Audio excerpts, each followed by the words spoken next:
we're looking at section 2.7, piecewise functions. And the definition of a piecewise function is a function defined by two or more equations in which each equation or piece of the function has a specified domain. Here's an example of a piecewise function. F of x, which is the function name,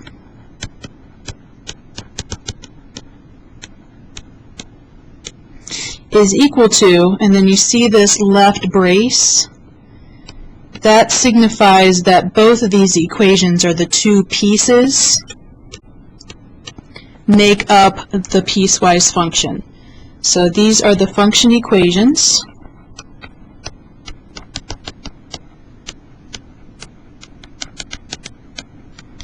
And then you'll see at the end, or after each one of the functions, there are x values, and this specifies the domain of each equation because x relates to the domain.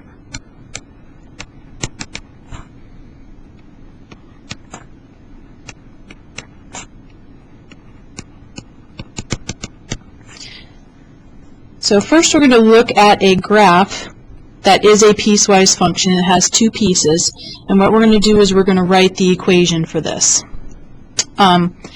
At the end of here, let's put a circle at the end, an open circle.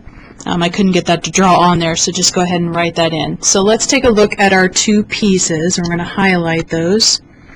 Our first piece is this horizontal piece, and then we have a negative slope line, which is our second piece.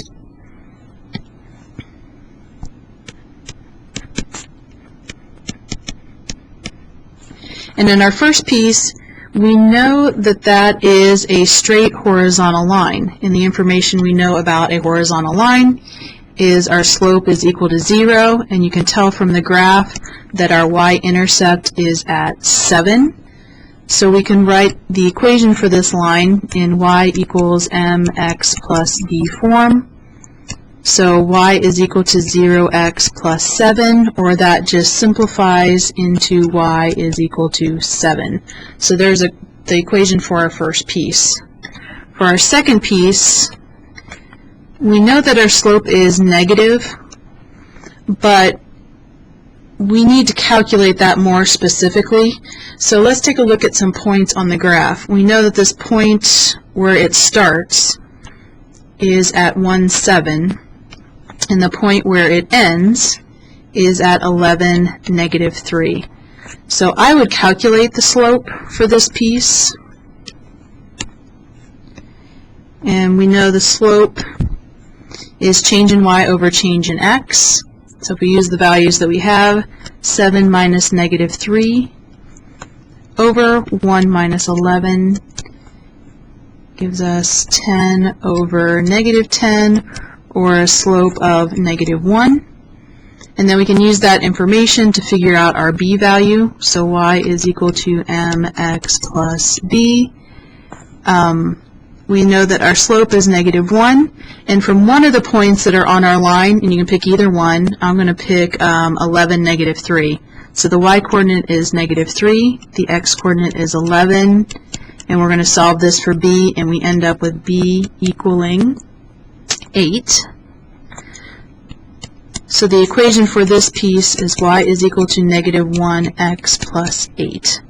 So if we write that in piecewise form, I'm just going to label this as g of x, so that's its name, is equal to, and we're going to put a left brace big enough for two functions. So we're going to have 7 is our first function, and negative 1x plus 8 is equal to our second function. Now we need to determine our domain. So here's where this other point is important. The coordinates for this are negative 9, 7. So we're looking at the x values.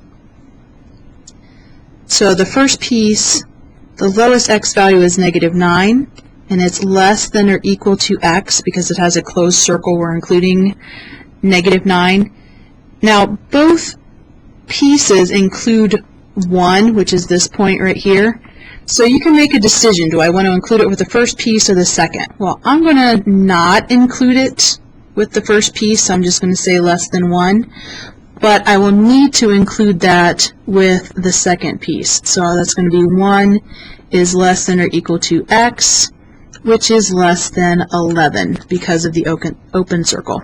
So there is our piecewise function defined, both equations in both domains.